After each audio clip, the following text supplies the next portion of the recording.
they could be used to the experience more than I probably would be. Are you trying to one-up my fucking cold intro right now? Is that what you're trying to do? Are you trying to one-up me, dude? I was supposed to have the cold intro with my comment, and now you're saying this shit and you're trying to fucking one-up me, huh? Yeah, the difference is that mine is completely spontaneous. Hush, okay? Leave me alone. I don't care, okay? What? I don't tend to go on podcasts and start talking about dicks. It just happens like that. I mean, if that's your prerogative, then by all means, dude, just suck the dick, not gay. Okay.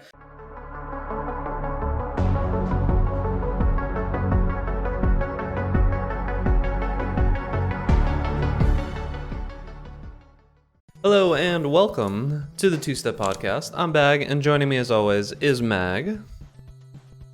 Oh hell, I'm just fucking with. Yeah, he's doing that, and I'm gonna be doing the same thing. Professional streamers, by the way. All right. So, anyways, the Wolcen game, right? So, there's a few problems with the game. Wolcen is a game that was called Umbra years ago. And both Mag and I have videos about this, and it is fucking god awful. Yeah, I was gonna say, what would be a single word that you would use to describe this game? Mine would be train wreck. Trash. And, Trash. So I think to start out, you should probably talk about all of the problems with the Kickstarter and what the game originally was, because you're a bit more familiar with this stuff than I am. Yeah, because that's what my video was mostly about, and while your video was an actual review of the game itself. So, as I mentioned in my YouTube video, which is released 3 hours ago, as of this recording, it's not 3 hours ago if you're watching it whenever I released it on YouTube, but the general gist of it is that Wolcen started life as a fuck me, man. Why do we always get the single worst music playing? We don't just get something like chill. Genie in a bottle. Yeah, we don't get something chill that I can actually talk over without ruining my brain. Alright, so Wolcen started life as a Kickstarter, as a lot of games do, right? I mean, there's a lot of successful games that have started life as a Kickstarter. The first that really comes to mind is Shovel Knight. Shovel Knight was a Kickstarter, and it was a super successful Kickstarter. Not to mention, not just because they, actually released the game and it was a good game, but because they released additional content. Yeah, they released additional content to the game. So Wolcen 2015 Kickstarter, right? It was at the time known as Umbra, and it was made by a company called Solarfall Games. At some point, about a year later, when they decided to release the alpha, by that point they had changed the name to Wolcen. Apparently copyright reasons were the issue for this. Don't know why they changed their studio name as well. They went from Solarfall Games to Wolcen Studios, which I didn't understand just really that, actually. weird. I don't understand the point of that. I was like, why? Solarfall Studios sounded fine, right? Does anybody actually care about the name of the dev studio of a game like that? I don't think that they do, I mean, right? Think about, look at Blizzard, right? Or Electronic Arts, right? Electronic Arts actually makes sense, to be fair. But Blizzard doesn't. Blizzard's just Blizzard. What does that mean in terms of gaming? Like, you know what it means because of brand recognition, right? It's Cold funny as because... which, good Not song, by the willing way. to sacrifice. But Yeah, my love. So no, they definitely sacrificed our love, unfortunately. Blizzard has sacrificed Blizzard all. Yeah. Oh. In any case, that was the fucking thing. It was a Kickstarter. They wanted $225,000. Within about a month or so, they got $400,000. It was supposed to be released October 2016. So work had already been done on it by, and I quote, professional CryEngine developers. So apparently these guys were already industry experienced, particularly with the engine that they had planned to use. Many big, tremendous experience. Yeah, there was supposed to be a version on GOG. There was supposed to be a Linux version. Did you know that? There was supposed to be. It's in my video, yeah. There was supposed to be a Linux version. They promised it. Yeah. They said, of course, it works. It totally works. Here's the thing. CryEngine does not support Linux, and it hasn't done, basically, forever. So when a bunch of professional CryEngine developers say that they can totally get Linux working, that's already suspect. because I didn't know that at the time, because I didn't give a shit about CryEngine at that time. I got to be a little bit quieter too. But at the time, it's just. Any case, yeah, Kickstarter, $225,000. A year later, they come out with the alpha. It was fine. It's supposed to be an open world game, or it was supposed to be an open world game. It's supposed to be an action role-playing game similar to Diablo. It was supposed to be an action role-playing game similar to Diablo with the open world of Skyrim and the graphical power of Crysis, which I honestly think is the only thing that it's probably actually got at this point. And that's really it, right? It's just it's an action role-playing game. It didn't get, so it was supposed to have all of those things, and then what we got is just a hard copy of Diablo 3 with some Path of Exile splashed into it, and a sad excuse for a game at this point, pretty much. Like, I would say the best things that this game did had nothing to do with the game itself. It all had to do with the graphics, and it had to do with like the transmog or MTX system. It had to do with like a couple of the ideas of the game, but the implementation of them was so horrifically poor that it really just kind of made all of that not worthwhile. Like, the game looks really nice, but I think that's about it. Right? Like, I think that everyone's like pure dog shit. Something that I didn't talk about in my video was, I spoke on it a little bit about how there's so many issues with the skill tree, but I didn't actually go in depth into what is wrong with the skill tree. But if you know who Quinn is, he's I guess you can't really call him an ARPG streamer. He's just kind of a variety like RPG streamer, he right? He does mostly Poe, to be fair. He did Poe and D3. He did D3 and then he moved to Poe. Well, he did WoW too. He did World of Warcraft for a long time. But yeah, anyways, so the problem here is that he was kind of explaining in his video how many bugs there were. So let me like go over the ones off the top of my head. There was a bug that lets you get to 100% block chance, and block works just like in any other game. You put your shield up, you block, and you take reduced damage. And there's another stat in the game called block efficiency. And block efficiency determines how much damage you actually block. I'd also like to just go on a tangent here. No, Dwarf, this isn't my room. I'm staying in an Airbnb at the moment, and this is that a plane? Yeah, no, that's a train. Oh, a train. Okay, I was like, what is that background sound? Yo, what's up, Pax? Dad. But yeah, so the problem here is that, man, that train completely threw off my train of thought has been derailed. What was I talking about? Fuck you. Fuck you. You're talking about the bugs and the block bugs. chance. Okay, so you can get up to 100% block chance, right?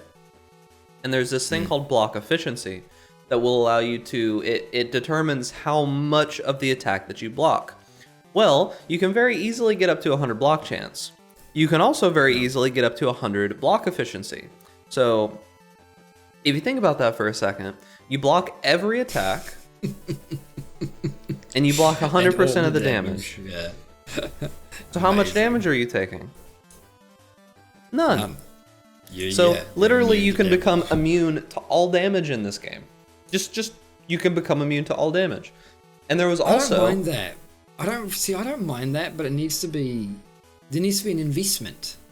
Right? You need to actually work for that. It's almost no investment. I don't think that you should be able to become 100% immune to damage at any point.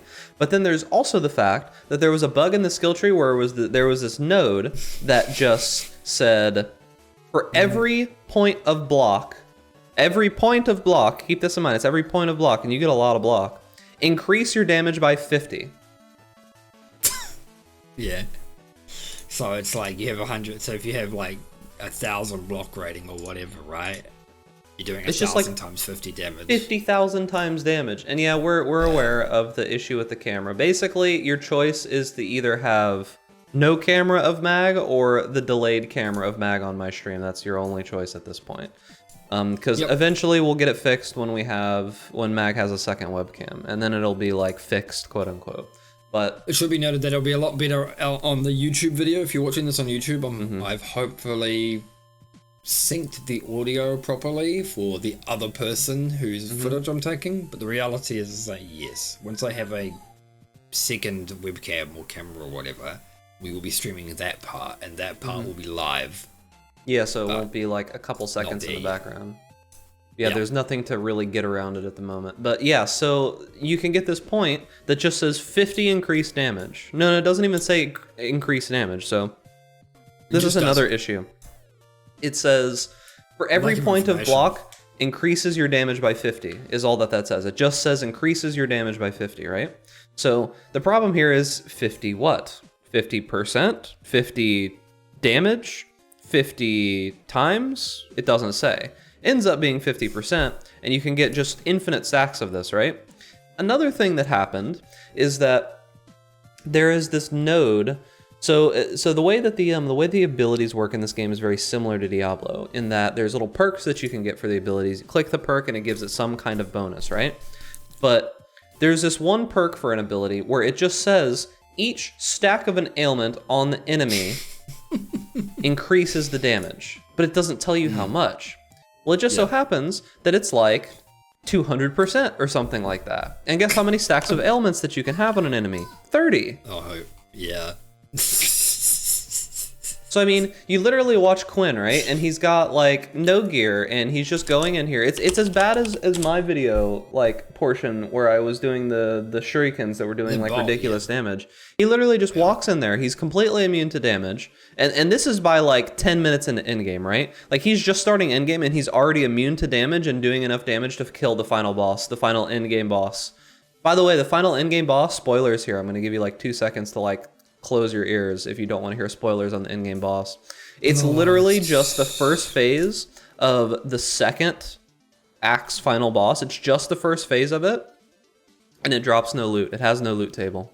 They didn't figure that anyone would get there in time, and that they could just patch it before anybody actually got there. Yeah, to put it in perspective, Quinn doesn't even normally do reviews, right? No, he doesn't. And he took his time out of his day to do a review of Wolcen, and the too long didn't watch version of it is essentially he would bump up his score from 2 out of 10 to about 6, maybe 7 out of 10 if the bugs are finished. Because the reality is that, and I agree with this statement, generally speaking, that the game could be good if all the bugs were solved. And none of the problems that it currently has, none of the bugs, none of the T-pose fucking animations we haven't even gone into, none of that stuff, none of the, like, multiplayer issues are unfixable. They're all fixable.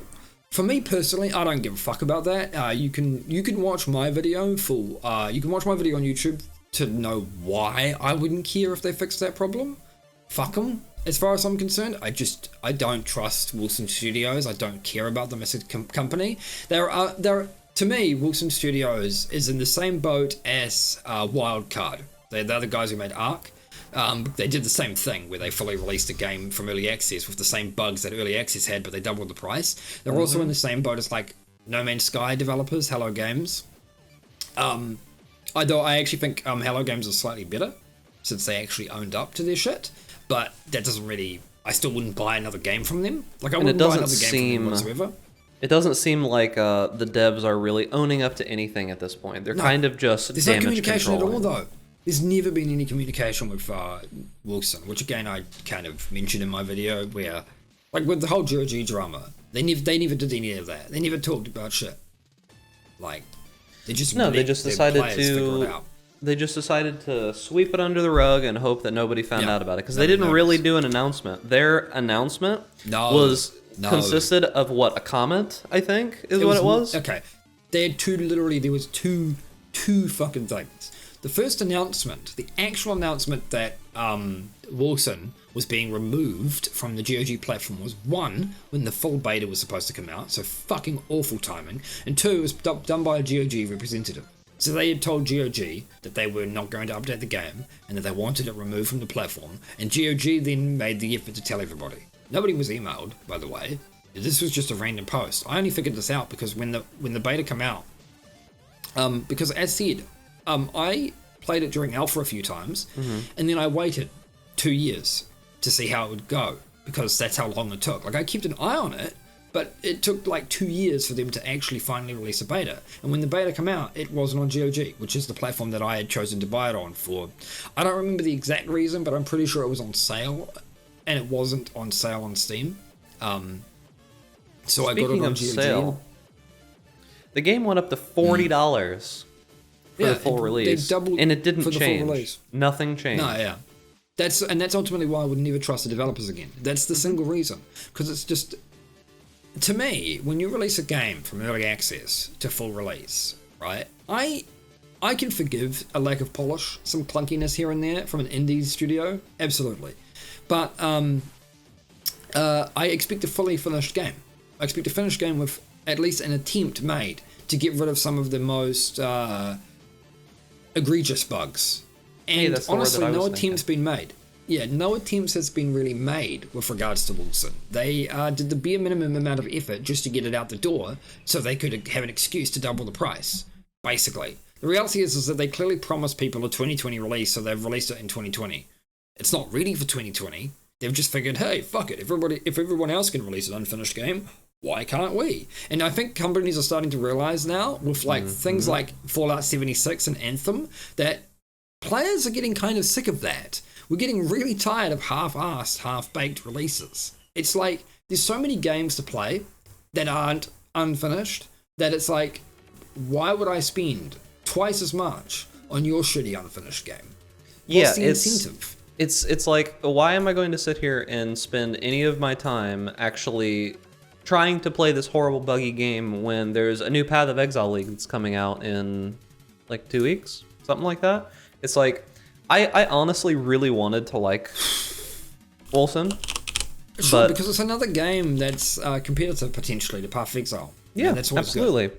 And I think that we needed another game because I honestly don't really feel that Diablo 3 is competitive to Path of Exile anymore, right? Like, people still play it, obviously. It still has a lot of the mind share. Grim Dawn isn't either.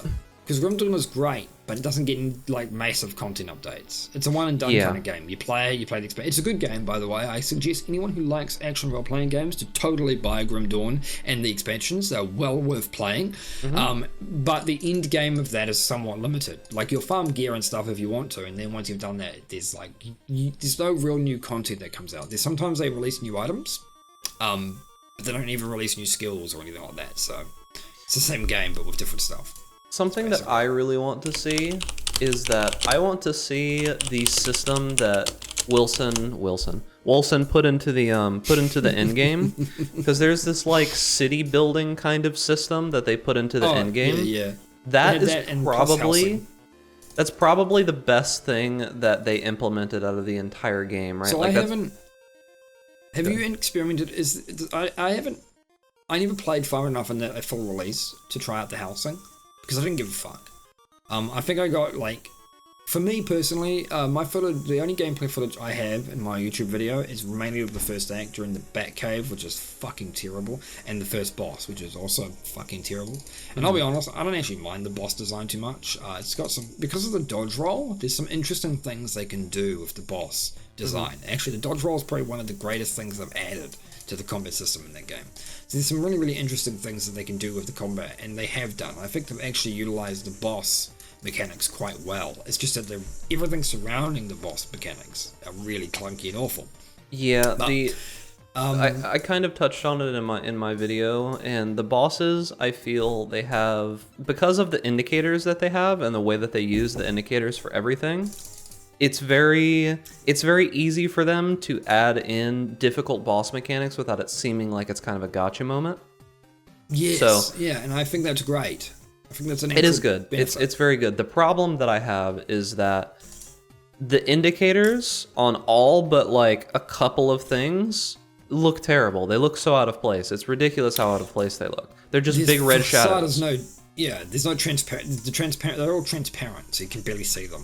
But in any case, what was we on about? It's the thing about it is, so I haven't had a chance to test the housing, but I remember when they had the player on, they had like basic housing kind of thing, and the alpha, I wouldn't call it a housing because there's no reason to be there. There was no there was nothing. It was just there, right? But there was no reason why you would have it.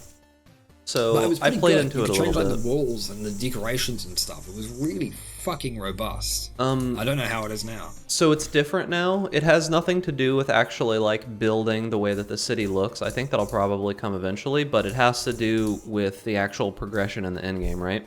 So if you notice that there's this just lock on your 5th ability in game, right? Like you probably noticed that. That's unlocked in the end game housing system. There's also, if you notice when you're looking at the interacts, which is skills, by the way, when you're looking at those, you notice that there are those panes that just said duplicated skill and duplicated skill 2, right? So what that is that is unlocked through the housing system towards the end of the game, and it allows you to just do exactly what it says. You can just duplicate the skill and put it on your bar multiple times. So you unlock all of that through the end game housing system.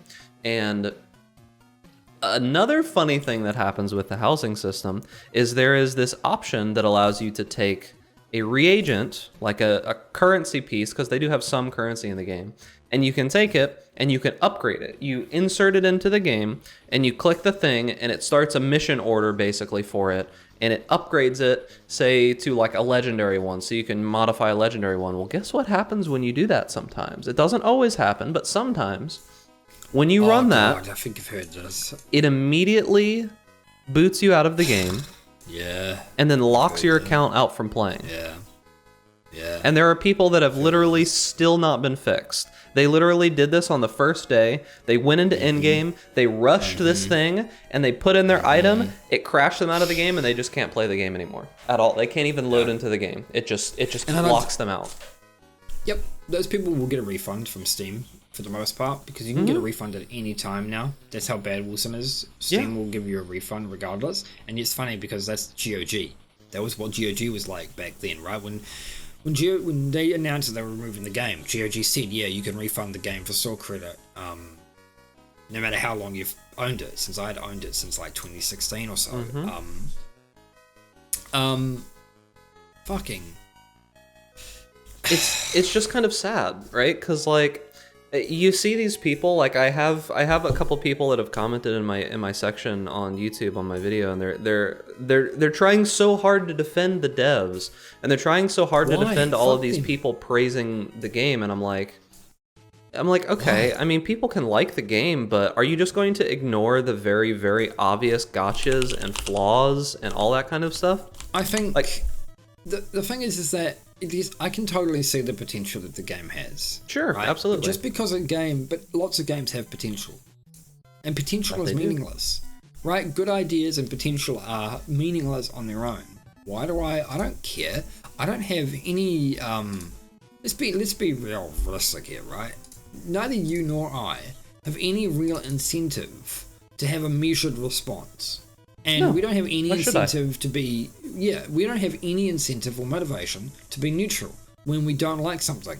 Point being is that if I don't like something, I'm going to tell you I don't like it. There's no financial incentive, for instance, for me to say, there's no financial incentive for me to neuter my opinion on the game just because there are some good things. So why am I going to? I'm not going to do that, right? Like, we're not getting paid by the devs. And let's be honest, I wouldn't get like. They wouldn't choose us is the problem. They wouldn't choose me, and I don't think I'd want to take it, because fuck, I want to be able to say what I want about things. Yeah, honestly, if I was going to take like, I never know in the situation. Like if they offered enough money and it was like a good situation and I needed the money, I would do closer to what Force Gaming did. I don't know if you saw his video on it, but he literally says in the start that he's like, the way that I like to do sponsored videos is that I like to focus on just what's here and what's available and not give my opinion on it. That's the way that he went about it. So he just showcased what was available. He showcased how the things that were working and what was working. He wasn't saying things like Riker was saying, where he was like, oh, well man, this last game, this end game boss fight, it really left an impression on me. It's really insane. It's like, dude, that fight. Okay, since we've already name dropped Riker, I want to point out that he was paid. His video is literally sponsored. Yes, and regardless of what you think about Riker, and I don't think Riker's bad at all, right? I actually think his Diablo videos, for instance, are really good. Yeah, they're fine.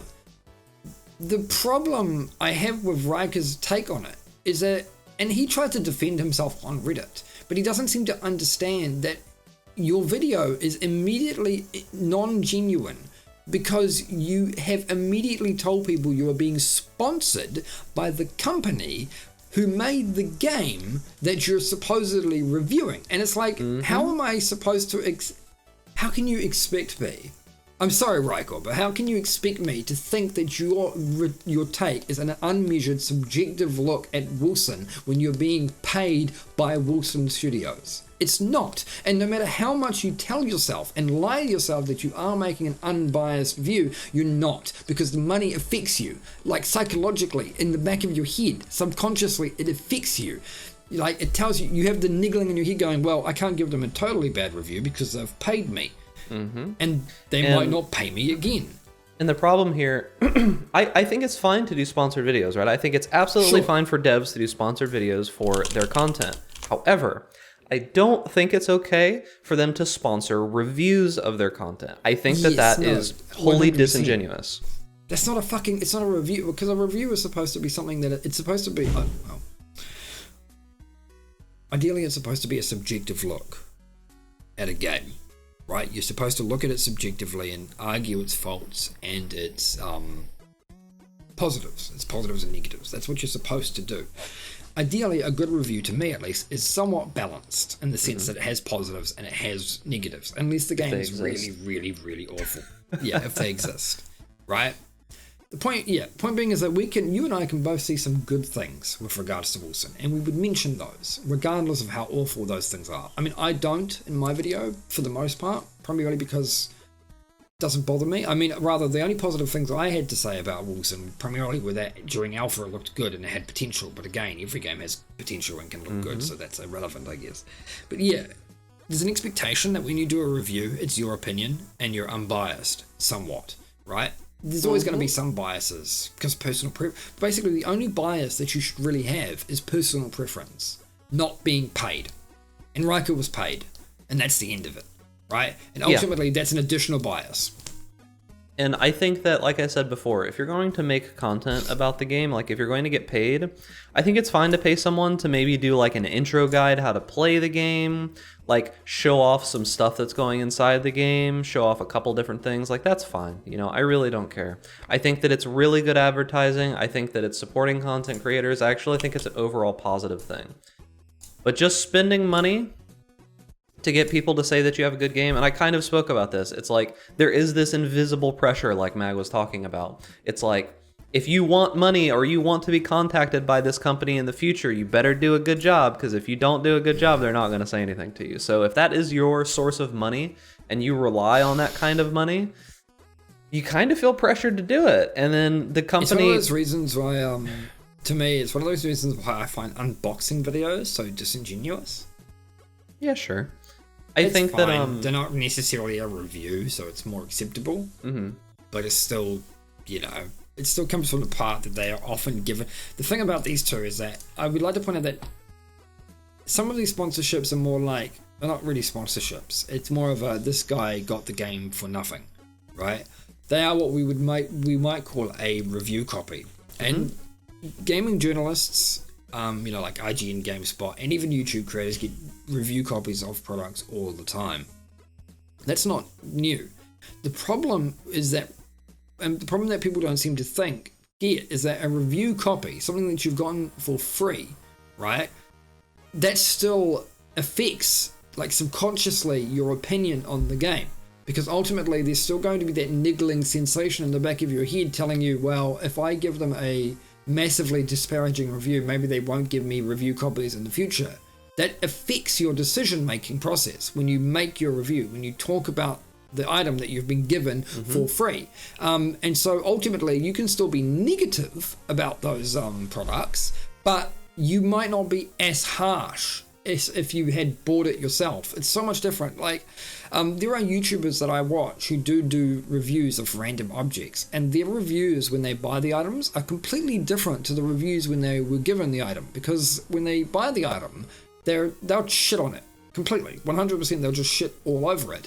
But when they're given the item, they might still have a negative review of it, but it's nowhere near as disparaging. They're not being nearly as whatever about. And that's the problem, right? Is that these devs know that this works. It's very obvious that it works, and that's the reason that it happens.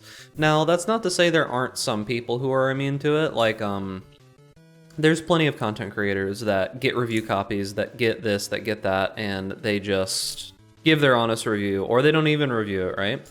Like, probably one of the people that does not review or do anything at all is Vinny from Vinesauce. He'll talk all the time about how he gets review copies for games, and he's just like, I don't want to play this, dude. He doesn't. I don't want anything to do with this game.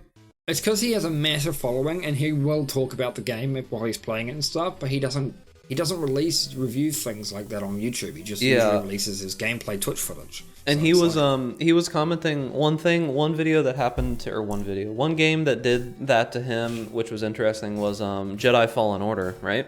So he got a review copy of Jedi Fallen Order, but the problem is that the review copy didn't work. It actually just crashed, so he was forced to buy it himself, which was funny, I think. The review copy would not work in any way. He sat there and he had his mod team helping him for hours, and the review copy would not work.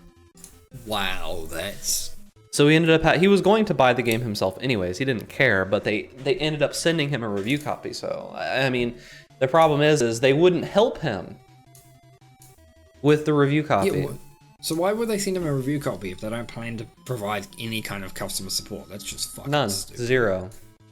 So and we've already talked about that game on this channel, so I'm not going to go into it. But it's another trash game. But yeah, the issue is just that devs think that it's and here's the problem, right?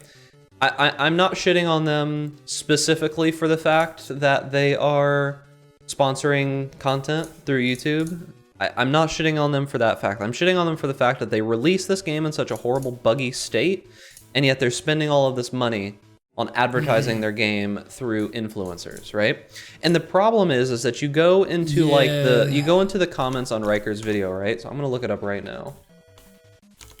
No, this is a comment that got me, like, I didn't mention this at all, but this is absolutely something that's, it's just not, it's a topic that's been mentioned a few times as well, where, they're using their money in what I would say is not necessarily the correct manner. I mean, marketing, obviously I assume they have a marketing budget, and this budget is accounting for that. But it's still, it feels bad. Yeah, so I pulled it up here, right?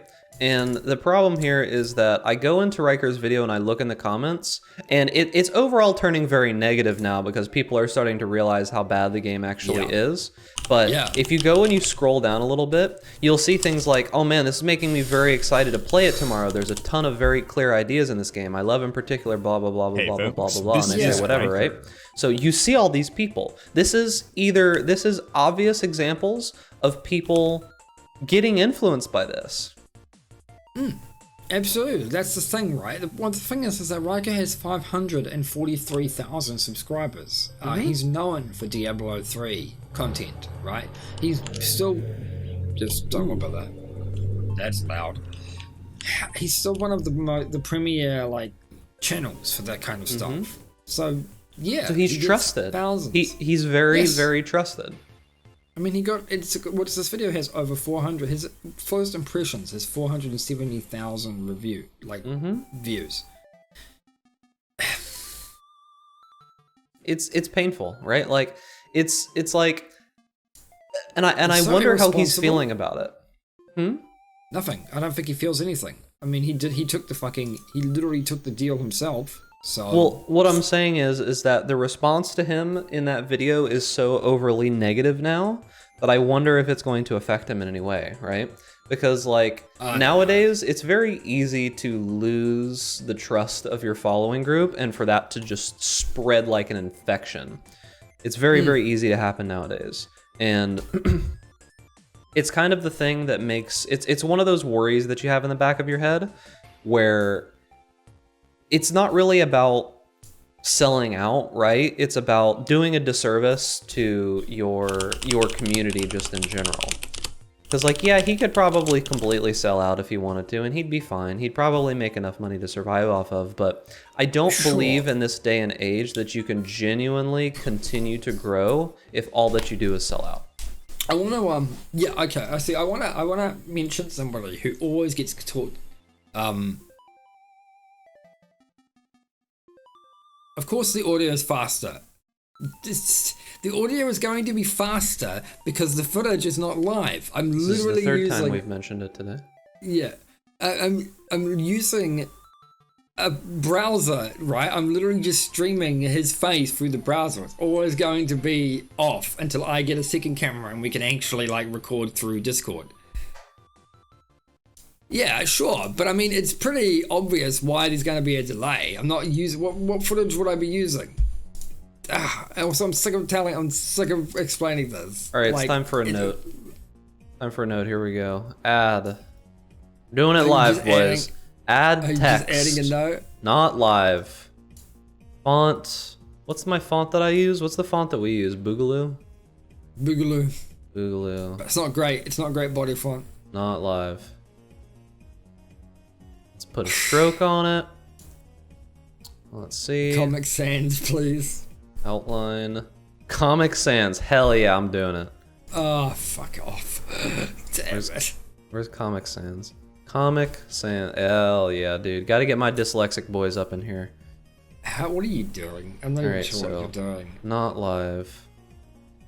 Outline. Yes, outline size 2. Select color. Black. Okay. Okay. Oh, this is a diversion. There we go. Now, if anybody says anything, I'm just going to be like, look at it.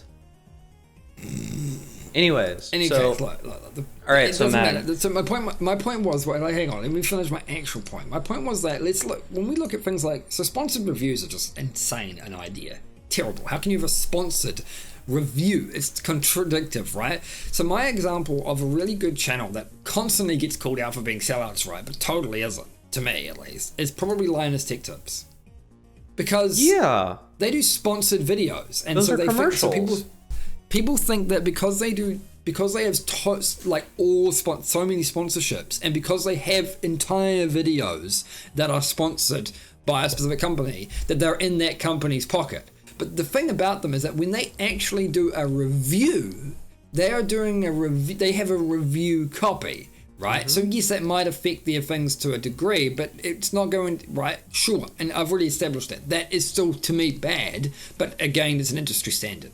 Everyone does that, and you would need to in hardware at least, anyways, because if you want to set up a fucking like reviews scenario and you don't have the hardware and you have to buy the hardware, good luck. That's going to be really expensive for you. No, have fun, right? Especially with the kind of stuff that Linus uses, where it's like multiple thousands of dollars worth of stuff. The reason it worked for Linus so well is because he used to work for NCIX, so he had the hardware already, right? So easy. He already had that. And then, of course, by the time he decided to branch off on his own, because NCIX died, he already had the networks. So easy. But my point being is that Linus doesn't do sponsored reviews. He just does sponsored videos. Like, he'll just do some stupid fucking video where he puts a projector on a fucking car and it's sponsored by somebody who made the projector. But he's not making a video about the projector. He's making a video about putting the projector on a fucking car. He's doing entertainment. It's in the same way as like, I always like the description that Linus Tech Tips is to hardware what Top Gear is to cars. Yep. They can do reviews, and when they do reviews, their reviews are, in my opinion, completely genuine. But when they're doing a funny entertainment video where they're sponsored by a bunch of car companies or whatever, it's very obvious that Top Gear are not actually reviewing the bit cars. They're just having fun. And the difference is night and day. And the problem with like certain sponsored reviews on YouTube is that the difference is not night and day. They go from doing one review, which is not sponsored, to another review, which is sponsored. And it's like, it's still supposed to be a review, but it's sponsored by the person that you're reviewing. It's like, there's a conflict of interest, immediate conflict of interest. I mean, how can you not see that and still think that's okay to do that? It's so stupid. Yeah, I think that, as we spoke about on a previous podcast, like everybody has a number, right? Like there's an amount of money that you're just not going to turn down. And people seem to disagree with me about this because they think so highly of themselves. But like, no, everyone, your morals are cheap. Yes, and like, sure, some people's numbers will be higher, of course. My number is decently high, right? But that generally has to do with your situation in life. So if someone came up to you and they're like, here's $5 million, do this crazy thing that goes against your morals, you're going to be like, damn, $5 million would completely change mine and my family's life. You're going to do a double take. Right, absolutely. It obviously depends on the situation. Like, I still probably wouldn't kill somebody for $5 million. Sure, you're not going to do something that's going to be heavily detrimental to your life anyways. Yeah, potentially detrimental. But yeah, there are certain things I would probably do for $5 million that I wouldn't do otherwise. Yeah, sure. So it's like, you really have to think about... Man, I forgot what I was... There was a specific reason I brought that up, and I was segueing, and now I forgot my segue, which seems to happen to me a lot recently. I think my brain is messed up, Mag. I think I need to fix my brain. I need a new one. Can you sponsor me a new brain? Can we get a new brain sponsored for my Can we just get him a lobotomy? Yeah. Okay, easy. Then you never have to worry again. Dude, thinking about like actually doing a lobotomy on someone is terrifying, right? Like, I saw this video randomly on, I think, Facebook recently about how there was this lady where they did open brain surgery on her while she was awake and she was playing violin. And I was just like... Why? Why would you do that? So the idea is that she had a tumor, right, in her brain, and she was a concert award-winning violinist, right? And they were worried about her ability to play the violin. She she said, I would rather die than lose my ability to play the violin, right? So what they did is they opened her skull up, and then they woke her up out of anesthesia and had her play the violin so that they were very careful that if they damaged any part of the brain, like, because they had to remove pieces of the brain to get the tumor out, right? So what they did is they had her sit there and play violin while they were doing it so they would know that if they touched or cut blood off to a certain part of a brain before they had to remove it, that it wouldn't affect her violin playing. So, God, dude, even the idea of messing with that, because the lobotomy is just removing a piece of the brain, right? It completely changes you as a person forever. And how that change happens, I mean, if it happens when you're young, it's different because your brain is very plastic. Does the brain itself have nerve endings? Would you feel any of that? No, the brain itself doesn't, but the sheath around it, is it called the myelin sheath? Is that the name of it? Yeah. Sheath around it, and the skull and everything outside of the skull does. I don't want to talk about this. This is making me... Oh. But anyways, I was trying to segue into something. If I could remember what it is, I have a ton to talk about it, but I actually just can't seem to remember it. I was talking about... Okay, so let's recap here. Let's fix old man brain. Oh, okay. So... this isn't what I was talking about, but I have a conspiracy theory, Mag, okay? So I have a conspiracy theory about Wolcen, all right? Of course, yeah, okay. Here we go. All right, so hear me out, okay? Hear me out, all right? I think I'm listening. That Wolcen is a secret plan by Chris Wolcen of Grinding Gear Games to garner interest in Path of Exile. I think this is just a big, giant, multi-year plan that he set out years ago to make a horrible game, right? A horrible, horrible ARPG, right? And then have it release so that people can see, oh, wow, dude, Path of Exile is actually a really, really good ARPG because this worked on me, right? Like, if this is the case, this worked on me. And I mean, think about it, right? Wilson, Chris Wolcen, it sounds pretty similar. And with the accent that some people say Wolcen, it sounds just like Wolcen. Oh, okay. So, do you really think he'd be stupid enough to do something so close to his name? Dude, what do you mean? What do you mean stupid? It's brilliant. Because think about it, okay? The fact that it's so obvious makes it seem like it would. See, you're even thinking it, right? You're like, well, he wouldn't do that. That's why he chose that. Oh my god! I'm gonna fucking strangle you and give you a lobotomy with my fists.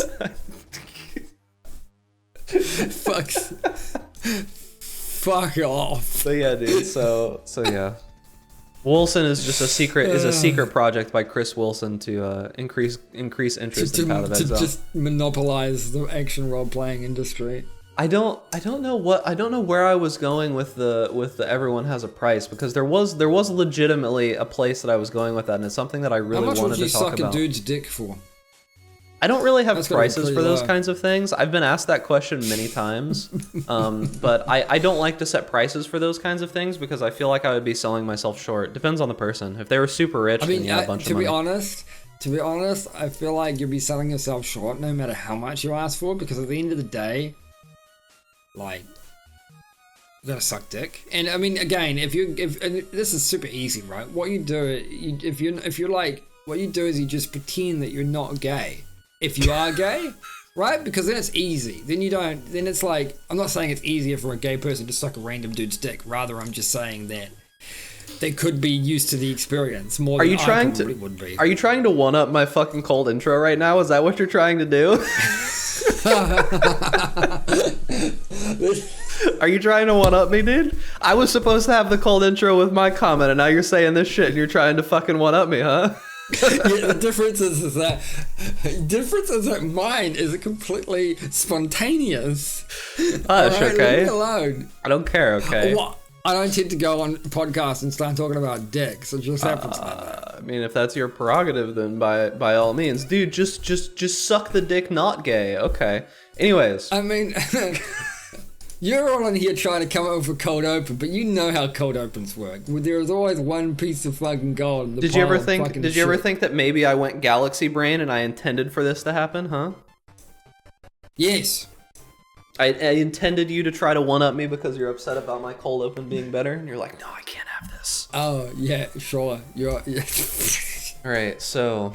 Fuck off. I'd really like to figure out what I wanted to talk about Wolcen, about that. It's really, really bothering me, actually.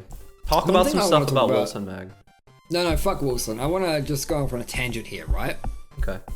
One thing that's apparently supposed to hit later this year, by the way, that I've just seen on Reddit here, is Hasbro. Okay, I wanna point that out. Hasbro has revealed that Baldur's Gate 3 will hit early access by the end of 2020. That's worrying. That's now okay. There's a lot to deconstruct. Now, first of all, where's the source for this? Yeah, they held an investor event at the New York Toy Fair. Now, there's a few disconcerting points about this. First, Hasbro is not what I would call the best company. I don't know why you would give them the Baldur's Gate license. Wait, Larian Studios? Wait, really? Yeah, I thought, what happened? I don't know. I'm asking. They have the license? Fucking Hasbro has the license? Yeah, because Larian was supposed to be the developers, which is great. I'm totally down for that. They made Divinity Original Sin 1 and 2, which are amazing fucking games. And I'm pretty sure it's still being developed by them. But yes, for some reason, it's Hasbro, I guess, are the... See, the problem is on Wiki it says Larian Studios is developer and publisher. But on this article it says Hasbro has revealed. And I'm thinking... What has Hasbro got to do with it? Yeah, is it just because Dungeons and Dragons? Is that it, though? Is it just because it's in the D&D space? Ultimately, it could just be because D&D are doing it. It's D&D, and Hasbro have, I think, the license for D&D alongside Wizard of the Coast. So that's the thing. But the second part is, the early access part is questionable as well. Like, why is a big name like Hasbro being attached to an early access title? Did you know that Wizards of the Coast is actually now a subsidiary of Hasbro? Yeah, so that's why they're involved. Yeah, it's kind of interesting to me that Hasbro... See, that's the thing, right? The thing that confuses me the most is that Hasbro themselves are taking the credit for this. Maybe it's just the reviewer or the person talking about it is saying Hasbro, because I feel like Hasbro wouldn't go out of their way to say their own name there, right? Like, they'd use one of their subsidiaries to do it, I feel. Yeah, they said it was revealed that Baldur's Gate 3 is scheduled for early access later this year. Specifically, they had a panel that said 2020, the year of digital expansion, and it said Baldur's Gate 3. So the idea is that Hasbro are, of course, pushing Baldur's Gate 3. That's fine, that makes sense. Sure. But I'm not sure what else they name. The problem is there's no real source for this. So I don't know, it's really weird. Well, I think that Larian Studios will do it justice, but if they're going to be forced under this like early access model kind of thing, I'm kind of worried. That's not just a concern. It's an early access role-playing game. Like, Baldur's Gate is supposed to be a heavily story-based game. Can you imagine, like, it's kind of like Subnautica in the sense. I know why Subnautica was early access, to be fair, though. It's like, Subnautica didn't have a big publisher necessarily behind them. But at the same time, I would not play Baldur's Gate early access. So the thing about it is that, does it just say role-playing game? That's all that it says? Because, I mean, Baldur's Gate was a role-playing game. I mean, if we think about what RPG actually is, I mean, just because it's like an isometric or top-down, like, strategy RPG, I mean, that's fine. But, like, I wonder... But to be honest, if Baldur's Gate was the whole dialogue base as well. It's not just that it was isometric top-down view. It was that it had it was like, you know, Pillars of Eternity and Divinity. It had tons of dialogue options and choices and stuff. Things that are not necessarily something that any dedicated player would probably want to have spoiled in a buggy-ass, unfinished game. True. You know, yeah, it's kind of weird then if we're thinking that it's a story-based game that they're doing early access. Well, I would be very remiss if it wasn't, since it's Baldur's Gate 3. It's not like it's not like Dark Alliance, for instance. Baldur's Gate Dark Alliance was more of an action-oriented game, stories like whatever. That is totally fine. But when you say Baldur's Gate 3, you're kind of implying that it's a sequel to the only other Baldur's Gate series we've had with 2 in the title, which was the old BioWare title. So yeah, I mean, I guess when I really think about it, that is kind of worrying, because what is the point of the early access, right? I mean, the only early access that I could think about is that they're just going to be doing... See, and I don't like that either. They're just going to be doing, like, installments of it, right? Like, they're going to release Act 1 and Act 2 and then Act 3, and it's just a way to get more hype built into the game. Yeah, I don't. Not to mention that it could take for fucking ever. To be fair, the main reason they could be doing this because Larian Studios is known for doing this. Divinity Original Sin 2, for instance, was released in early access. Okay. So they could just be doing it for that reason. They could just be doing it because Larian Studios are used to doing it in early access, and it's a really easy way. For the record, I didn't like when Larian Studios did it with Divinity Original Sin 2. Original Sin 2 ended up being a very, very good game and well worth playing, but it was really awkward to me because the thing about Divinity Original Sin was that it was Kickstarted primarily, right? It was partially funded through Kickstarter, and then they it released fully. There was no early access, as far as I remember, for the original game. And so you would think that the money that they made with the original game would be used to fund the second game, but I guess that obviously wasn't the case. They needed early access. So I don't know, it's weird. Yeah, maybe their profit margins are just super fucking low. They might be, to be honest. I think that keeping in mind that, again, normally Larian self-publish. They are independent. Right? Yeah, and I mean, at this point, is Hasbro going to be funding this game? I mean, if they do, I think that's so. good. I feel like they might just be pushing. I think they might just be pushing it. Sponsoring it, basically, like not really funding it. Let's be fair. If they do publish, if they were supporting Larian, that'd be great. But if they were, I wouldn't be expecting an early access. Because Larian has given us no reason to be worried at this point, right? For them, no, absolutely not. Hasbro has plenty of times. Sure, absolutely. So it depends but we don't know what Hasbro's involvement actually is at the moment. Yeah, is it like Tencent level involvement, or is it like Activision level involvement? Or Electronic Arts would be a good one too. Yeah, so we really don't know, because Tencent, as much as people hate on Tencent, and it is a shitty company and it is a shitty thing, but they really don't do anything with the Western releases. Yeah.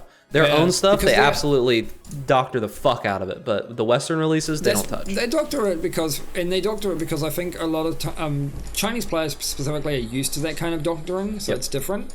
I don't think it's good, for the record, but I do think it's a different culture. The thing about because to me, my theory, like, I don't like Tencent. I mean, they openly support an authoritarian state dictatorship. Like, you kind of have to over there. Create. Unfortunately. Yeah, they literally helped. I know you have to, but they literally helped single-handedly create the fucking, like, social scoring system. So Tencent don't just get away with it, right? They directly engaged in a dictatorship. But the thing about Tencent to me is I think they're one of those companies. They're like the most purest form of a company you could ever think of. They literally exist to do one thing. Make money. That's make money. That's it. Because they're a holding company. Tencent themselves are a holding company. And so when they buy out a Western IP, or when they invest heavily in a Western company, I think personally they're purely doing it so that they can then have the license to just sell it. Like, for instance, China is known for copyright infringement. They're known for just taking great ideas and recreating them for the Chinese market. That's how they started their economy. Yeah, because China doesn't necessarily want to pay an international party for their products, right? They would rather, basically, all of China would rather use in-house China things. They want to be that whole isolationist like North Korea and rely entirely on their own thing. But when somebody else outside of China makes something really, really good, they want to obviously have that. So you have companies like Tencent who go, okay, instead of just making fucking League of Legends, which we could totally do, we could spend 5 years and recreate League of Legends. Why don't we just buy out? Yeah, they did do that. Why don't we just buy Riot Games and then say, fuck it, we now have the rights, we'll do whatever we like to it in China. Honestly, that's what I think their angle is, to me at least. Their angle is literally just to buy out the popular stuff, just so they don't have to do it themselves, because it's probably cheaper, I guess, in the long run. They own... Think of all of the popular games in the world, right? They own all of them. Many. Like, I mean, Fortnite, they own League of Legends, they own Path of Exile. The only thing that they don't own at this point... for the record. Well, they own the company that made Fortnite. No, they don't. They do not own the company that own. They have a 40% stake in a private company. So they have 40%. Oh, they've only got 40% stake in Epic Games? Yeah, they have ultimately, there's only one person who owns Epic Games. Don't trust that person. But I trust him more than Tencent. So he only sold 40%. I thought it was more than that. Yeah. No. Yeah. So but he's got 50%, and then 10% is public. Yeah. So it's a private. They can do public, whatever it's to whoever else. Private. Yeah. It's 10% investors, right? Well, yeah, Tim way. Sweeney is the primary owner of Epic Games, and same with Reddit, for instance. Like, Reddit's not owned by owned by Tencent either, but it has a massive amount of influence by Tencent because they've put in a lot of money. Tencent spend a lot, and even Activision. Like, there's like 10 to 20%, I think, Tencent money in Activision now. They have their hands in every pie imaginable. Because I know I don't know if it's that much. I know they have some. Let me see. Tencent Activision. They have quite a bit. Previously had 15.68. Oh, did they sell some? Tencent took part in Activision Blizzard splitting from Vivendi as a passive investor and now owns less than 4.9% of the shares. No, so here is the list, right? Among its known investments as of February 2020 include 5% ownership in France's Ubisoft, which they purchased from Vivendi, following Vivendi's failed attempt to buy out Ubisoft, 80% ownership for Path of Exile, full ownership of Riot Games, approximately 84% ownership of Supercell, 40% in Epic, which was used to launch Fortnite, 15% ownership of the American mobile developer Glue Mobile, 5% of Activision Blizzard, 5% of Paradox Interactive. They have a majority ownership of fucking Miniclip. Yeah. That's interesting. 20% ownership of Funcom, and they are trying to get full ownership apparently, and a minority share in Platinum Games and Jaeger Development. They own they have stakes in some big names. Yeah, that's pretty insane. And the thing about it is, right, is that a lot of those companies are publicly traded, so if they wanted to spend more money to get more of it, they could. Yeah. Oh yeah, they're one of the, I think, like, it's a concern. Watch out for Tencent. They're one of the biggest media conglomerates in the world. They rival Disney. I think they're actually the biggest much bigger conglomerate, than Disney. But they actually, like, Disney is the only real Western equivalent, I think, in terms of the same, like, scope, in terms of media. Again, they're not the biggest conglomerate. The biggest conglomerates in the world are fucking oil-based, right? Fossil fuels. But they are one of the biggest media entertainment conglomerates. It's kind of nuts. But I think we've bankrolled by the CCP. We've hit time, and I think that we have exhausted our topic today. we kind of went a little bit off of Wolcen. There was something more I wanted to talk about, but yeah, I went off it because you didn't know what to talk about. So I forgot. I don't know what it was. It was something important, but maybe another time. Remember it tomorrow. But anyways, that's gonna be it. As I said, this layout here is in progress. So we're working on it. As you can see, it says right there, not live, but we're working on it. May not say that on the video, by the way, so don't expect it to say that on the video. But we are working on it. When Mag gets another webcam, it will be much better because it will be semi-live, right? Like it won't be exactly live, but it'll be like within a couple milliseconds, right? Like 20, 30 milliseconds instead of it being like 4 seconds. This whole system too is mainly designed to make it so much easier for me to edit. But yeah, so it makes it a ton easier to edit, and we don't have to actually do anything. We can just sit here and vegetate if we really want to. And another cool addition is that below me, Mag, also point down like I am with both hands. Below us, you can see all of these things here that you should go and follow and click and do, and all of those things. So I don't have to say them anymore. I will say that watching these, looking at this crap, right, is like I need to add a stroke. I didn't think because originally when I did design. What? I told you to. Yeah, I know. It's just because I didn't. Well, okay. Originally the design was to have a custom background, and I would have done it then. But we decided that we were going to actually change the background depending on what we're talking about, because that's more interesting. Yeah, I think that interesting. I think for those things down there, I don't think a stroke is going to be enough. I think you should just block it out, the sections. No. Yeah, I'll either do opacity or don't worry, I'll do it. But either way, that's going to be it, guys. Have a good day, night, week, month, year, whatever. Don't buy Wolcen until they fix the game. That's it. Take care. Later. See you later.